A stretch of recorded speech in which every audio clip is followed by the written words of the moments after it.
তো আজকের এই ভিডিওতে কোনো কিছু তৈরি করে দেখাতে চাচ্ছি না। আজকে একটি ছোট্ট একটা এক্সপেরিমেন্ট করতে যাচ্ছি। আমরা আজকে দেখতে চলছি যে 12 ভোল্টের জন্য কোন ভোল্টেজ রেগুলারটি পারফেক্ট।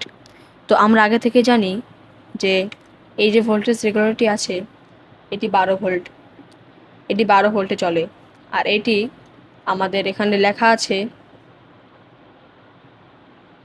আমরা খেয়াল করছি 4.5 থেকে একদম 35 মানে 35 ভোল্ট পর্যন্ত আমাদের এটা কাজ করবে।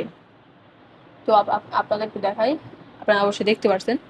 তো এই দুটো কানেকশন দেওয়াও খুব সহজ। এখানে লেখা আছে এম মাইনাসে আমরা মোটরের মাইনাস পয়েন্ট সংযোগ করব, আর যে এম প্লাস এখানে আমরা মোটরের প্লাস পয়েন্ট সংযোগ করব। আর এখানে ভি মাইনাস ভি প্লাস এগুলোর দ্বারা আমরা যে আমাদের ভোল্টেজ আছে, যে ভোল্টেজ আমরা দিতে যাচ্ছি মোটরটি কন্ট্রোলের জন্য, সেই ভোল্টেজটি দিব। তাহলে আশা করছি আমরা এগুলো সব নিয়ন্ত্রণ করা শিখে গেছি। তো এখন আমরা এক্সপেরিমেন্টটি করব। তো আমরা প্রথমে 12 ভোল্টের অ্যাডাপ্টারটি দিয়ে এই ভোল্টেজ রেগুলেটরটি দিয়ে একটি মোটর কন্ট্রোল করা বুঝবো। তো আমরা পাশেরটি সরিয়ে নিচ্ছি। তো আমাদের ব্যবহার করতে হবে একটি ডিসি মোটর, আর অ্যাডাপ্টার অথবা যে কোনো ব্যাটারি আপনারা ব্যবহার করতে পারেন, আর একটি কানেক্টর। তো প্রথমে আমরা কানেক্ট করব। তো এখানে যে ভি মাইনাস ভি প্লাস অবশ্যই আপনারা খেয়াল করছেন। তো ভি মাইনাসে সংযোগ দিব আমাদের যে ভোল্টেজ আমরা দিব এটার ভিতর, সেই ভোল্টেজের নেগেটিভ আর পজিটিভ অবশ্যই আপনারা বুঝতে পারবেন, কারণ এগুলো একটু কমন সেন্স দিলে বোঝা যায়। তাহলে আমরা বুঝতে ফেললাম, আর কানেকশনটা করে নিই। মনোযোগ সহকারে ভিডিওটি দেখতে থাকুন আপনারা।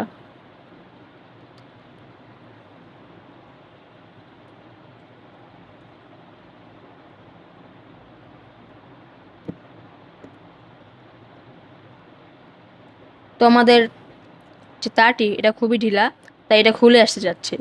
তো আমরা আরেকটু বেশি ভালো করে এটার ভিতরে প্রবেশ করিয়ে দেবো, যাতে এটা পরবর্তীতে খুলে না আসে।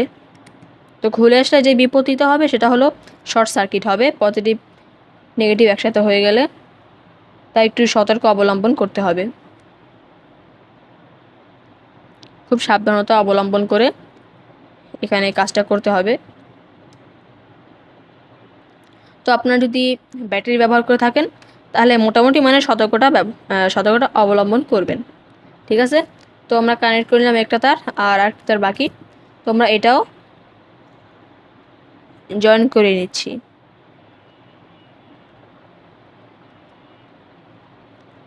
তো আমরা জয়েন করে নিলাম, আর একটু টাইট দিবেন, নাহলে কিন্তু খুলে আসবে। হ্যাঁ, আমাদের মনে হয় টাইটটি কমপ্লিট। তো দেখতেই পাচ্ছেন বন্ধুরা, আমরা টাইটটি দিয়ে ফেললাম। এই যে ভি প্লাসে আমরা রেডটার অর্থাৎ পজিটিভটা সংযোগ দিয়েছি, আর ভি মাইনাসে আমাদের যে নেগেটিভ বা গ্রাউন্ড পিন বা কালো তারটি সংযোগ দিয়েছি। তাহলে আমরা খেয়াল করছি অবশ্যই। তো আমরা এখন মোটরটি বা যেই লোড আমরা দিব সেটি সংযোগ দিব। তো আমরা এটি প্রবেশ করে নেব এই মুহূর্তে। তো আমরা পজিটিভ নেগেটিভ খুব ভালো করে দেখে নেব, যাতে পরবর্তীতে আমাদের বিপত্তির সম্মুখীন না হতে হয়। আর যদি আপনারা পজিটিভ নেগেটিভের সমস্যা করেন তাহলে কিন্তু পুরো সার্কিটটি নষ্ট হয়ে যাওয়ার আশঙ্কা হবে। তো আমরা প্রবেশ করে নিলাম, আর হাইটটি ঢিলা করে প্রবেশ করে নেব। তো ভিডিওটি একটু লং হতে পারে, কিন্তু খুবই উপকারী আপনাদের জন্য। তো আপনারা কী করেন, অনেকে ভিডিও স্কিপ করে দেখেন। তো এটা করা আপনাদের জন্য উচিত হবে না। ভিডিওটি একটু মনোযোগ সহকারে দেখতে হবে। আপনারা চাইলে বাসায় বসে এটি আপনারাও করতে পারেন। ট্রাই করার জন্য আর কোনো সতর্ক অবলম্বন করা লাগে নাকি বন্ধুরা। তো আমরা এখানে যে অ্যাডাপ্টারটি ব্যবহার করব সেটি হলো 12 ভোল্টের 500 মিলি অ্যাম্পিয়ার। তো এটি লোকাল মার্কেটে আমি কিনেছিলাম 120 টাকা দিয়ে, আপনারা এরকম দামি পাবেন। এখন আমরা যে কাজটি করব, এসি লাইনে কানেক্ট করে দিব। তো এসি লাইনে কানেক্ট করে দিলাম। তো এখন আমাদের যে লাইনটি আছে সেই লাইনটি আমরা প্রবেশ করে দেব এই লাইনে। তো তার আগে আপনারা ভালো করে দেখে নেন পজিটিভ নেগেটিভ সব ঠিক আছে কিনা। তো আমি চেক করে নিলাম, সব ঠিক আছে। তো আমরা এখন এটা ব্যবহার করতে পারবো। তো আমরা চলুন টেস্ট করি।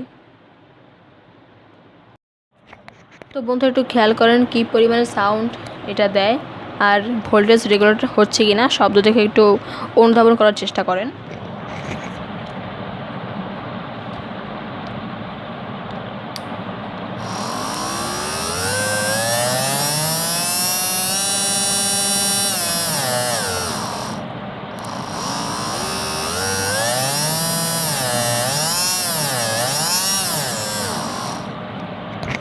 আশা করছি বুঝতে পেরেছেন। তো বন্ধুরা, এতক্ষণে আমরা আশা করি অনুধাবন করতে পেরেছি যে এই মডিউলটা কী পরিমাণ শক্তি এবং সাউন্ড রিয়ালাইজ করে। আর আমরা এখন জানবো আমাদের যে পরের মডিউলটি, যে এটি যেটা 12 ভোল্ট নির্দিষ্ট করা রয়েছে সেটা কীরকম কাজ করে। তো আমরা এখন এটাতে আমরা কানেকশনগুলো করে দেব। অবশ্যই আমরা বুঝে কানেকশন করব, নাহলে কিন্তু শর্ট সার্কিটের ভয় রয়ে যায়। একটু সাবধানে বুঝে শুনে কানেকশনটা আমরা করে দেব। তো ভিডিওটি একটু মনোযোগ সহকারে দেখবেন, এটা কিন্তু আপনাদের উপকারে আসবে, আমার কোনো উপকারে আসবে না। তো আমার উপকারে আসবে কিন্তু আপনাদেরও বেশি উপকারে আসবে। আপনারা যারা ফ্যান তৈরি করবেন অথবা বিভিন্ন প্রকার যে প্রজেক্টগুলোতে পাওয়ার দিবেন, এরকম রেগুলেটর আপনারা অনেকেই কিনতে যান, তো আপনারা কনফিউজড হয়ে যান যে কোন ধরনের রেগুলেটর কিনবো। তো আশা করি একটু আইডিয়া পেয়ে যাবেন। তো আমরা খুব শক্ত করে লাগিয়ে নিচ্ছি যাতে নাক বেরিয়ে আসে।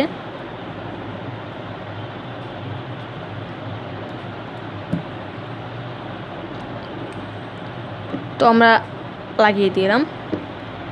তো এখন আমাদের কানেকশনগুলো আগেরটার মতোই, একটু মনোযোগ সহকারে দেখে নেবেন।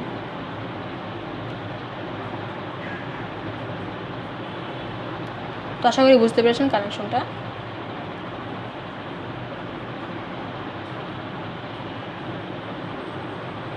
তো আমরা এখন লাইনে দিয়ে দেবো আমাদের যে প্লাগটা। তো এই যে আমাদের 12 ভোল্ট প্লাগ অ্যাডাপ্টার, যেটা আপনারা মার্কেটে পেয়ে যাবেন। তো আমরা দিয়ে দিলাম। তো দিলাম। তো আমরা এখন পর্যবেক্ষণ করব, আপনারা একটু সাউন্ডটা একটু শুনেন।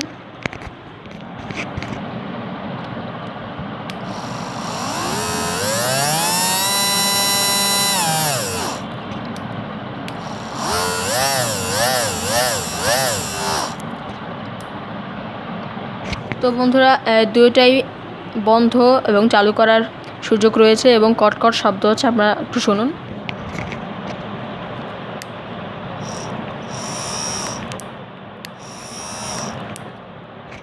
তো আপনারা আশা করি শুনতে পেরেছেন। তো এখন আমরা দেখব কোনটি ভালো। তো এটা আমরা মোটামুটি কাজ করছে দেখতে পাচ্ছি।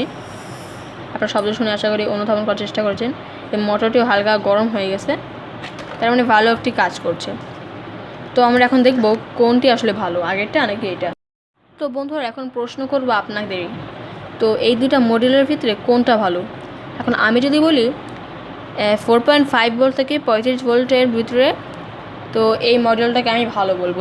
যেহেতু এটাকে অনেক সুযোগ রয়েছে, 12 ভোল্ট দেওয়া যাবে, 24 ভোল্ট দেওয়া যাবে, এমনকি 3.7 ভোল্ট দেওয়া যাবে, তাহলে এটাকে আমরা বেশি প্রাধান্য দেব।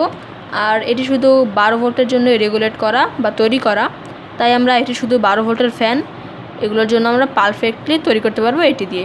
আর আপনারা জানা 4.5 অথবা 3.7 অথবা 12 ভোল্ট এমনকি 35 ভোল্ট পর্যন্ত এটা ব্যবহার করতে পারবেন। তাহলে আমরা বুঝতেই পারলাম তো এই দুটার ভিতরে ক্ষমতা বেশি এটার। তো এটার সুযোগ সুবিধা অনেক, আপনারা কিনে মজা পাবেন, ব্যবহার করেও মজা পাবেন। তো ভিডিওটা কেমন লাগলো আজকে এই পর্যন্তই। আর এরকম আবিষ্কারমূলক ভিডিও অথবা বিভিন্ন প্রজেক্ট তৈরি ভিডিও দেখতে চাইলে অবশ্যই চ্যানেলটিকে সাবস্ক্রাইব করে রাখবেন। তো এই পর্যন্তই তো ভিডিওটা, তো আবার কয়েকদিন পরে ভিডিও আসবে। আর যে ধরনের ভিডিও চান আপনারা একটু কমেন্ট করবেন, তাহলে আমাকে ভিডিও তৈরির মোটিভেশন পাবো। ঠিক আছে, আসসালামু আলাইকুম, এই পর্যন্তই।